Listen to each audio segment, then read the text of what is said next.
Character movement in World of Warcraft matters so much more than people think. In a lot of cases, poor movement will do so much more damage to your performance than your rotation or your dungeon knowledge ever could.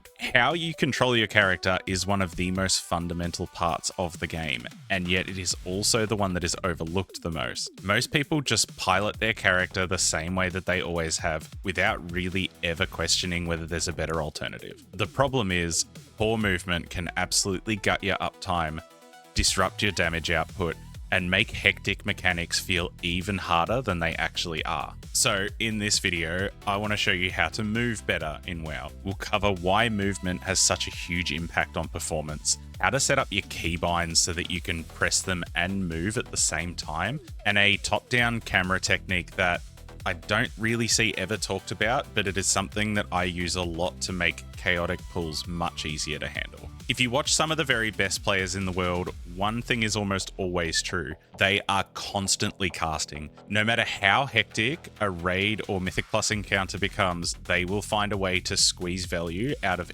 every single global cooldown. And that is really only possible because they have trained themselves to move and execute their rotation at the same time. I've seen this a lot when reviewing logs for other players in the past.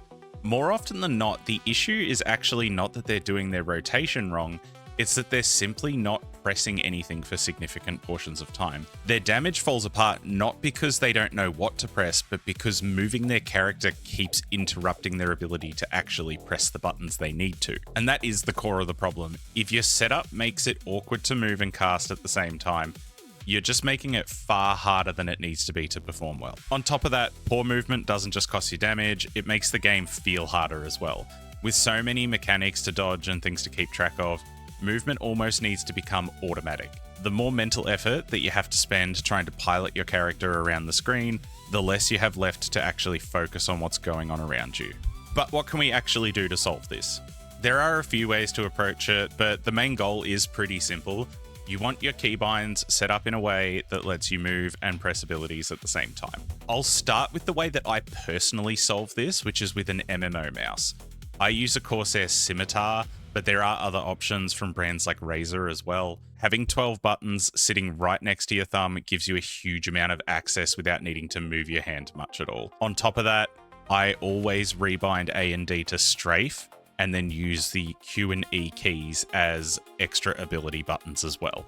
Between all of the MMO mouses, shift modifiers, control modifiers, and the few keys near the movement keys, I have about 40 plus keybinds that are all very easy to reach, while I can still fully control the movement of my character. So watching me playing the game on screen here, I am fully able to execute my entire rotation without ever having to stop moving. I can run laps round and round these target dummies here. Now, the way that this is done, as you can see, I'm holding down right mouse and using A and D, which aren't on the screen, but A and D as a strafe key to move constantly.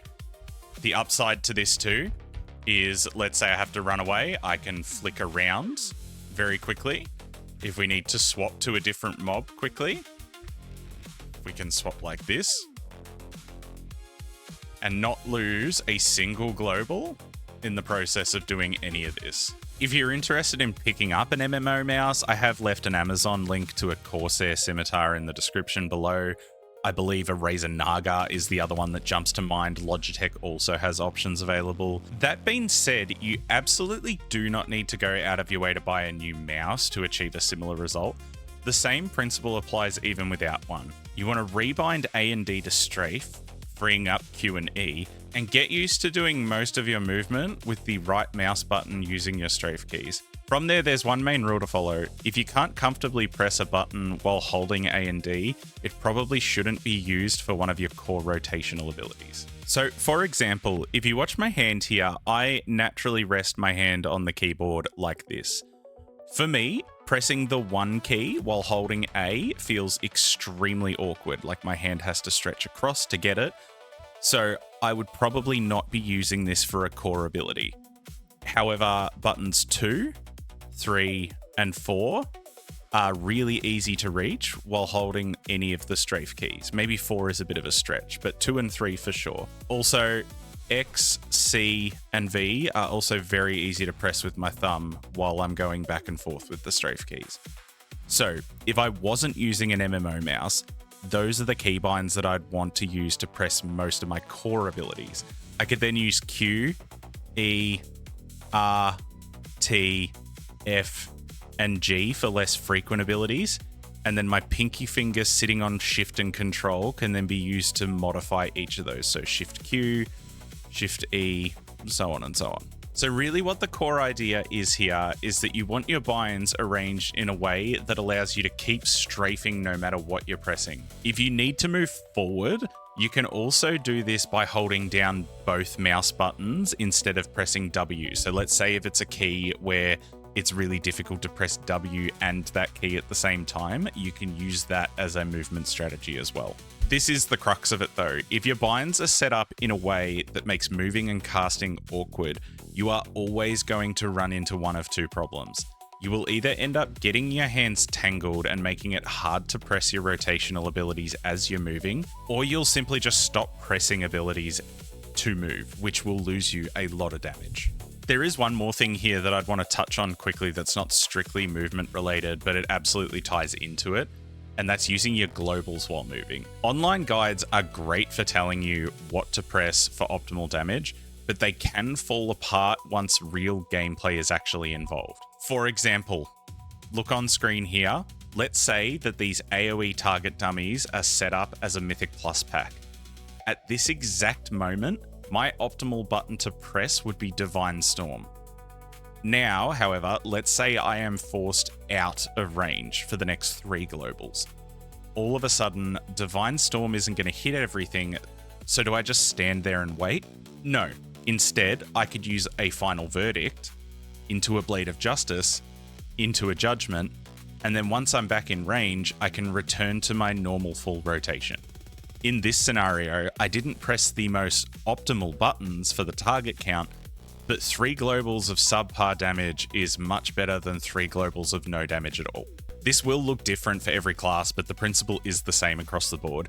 If movement disrupts your normal rotation, you're far better off pressing something than waiting for the perfect button to press. This is also part of the reason why high-end players always seem to be casting. Yes, some of it does come from just being really good at predicting movement and planning ahead, but a lot more of it comes from recognizing that when the ideal rotation is no longer possible, they will immediately swap to whatever abilities will still give them some damage rather than doing nothing at all. I've also got one last movement tip that I don't really see talked about all that much, and it is something that I honestly use all the time. Shifting to a top-down point of view. I find this extremely useful in situations where there's a lot of dodging required, whether that's ground effects or things like beams and orbs moving across the screen.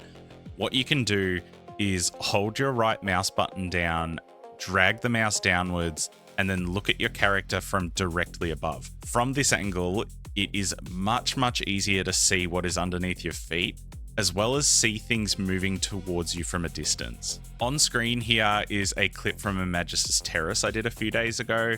This is a perfect example of where this is useful. From this point of view, I can very easily see which orbs are traveling towards me, which makes it way easier to sidestep and cleanly avoid them. I also find this extremely helpful in Raid as well. It is one of the easiest ways to make really chaotic fights with lots of ground effects feel a lot more manageable. If you implement some of these tips, you should notice an immediate improvement in your ability to move and execute your rotation at the same time.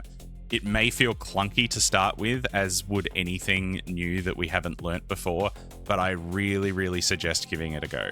If you yourself have any other movement-related strategies of your own, let me know in the comments. I always enjoy hearing how people solve problems in-game, and there is a good chance that if your approach is good, it might help someone else as well. If you're looking for more World of Warcraft resources, I have compiled a bunch over on my website as well. This includes things like interactive dungeon cheat sheets, gameplay tools, and one-on-one coaching options. Check that out if you're interested. A massive thank you to my YouTube channel members and Buy Me a Coffee supporters, The Joy of Checks, Tobias, and Yelem at the Keystone Legend tier, as well as everyone else on screen. Much love to you all. See you in Azeroth, gamers. Until next time, take care.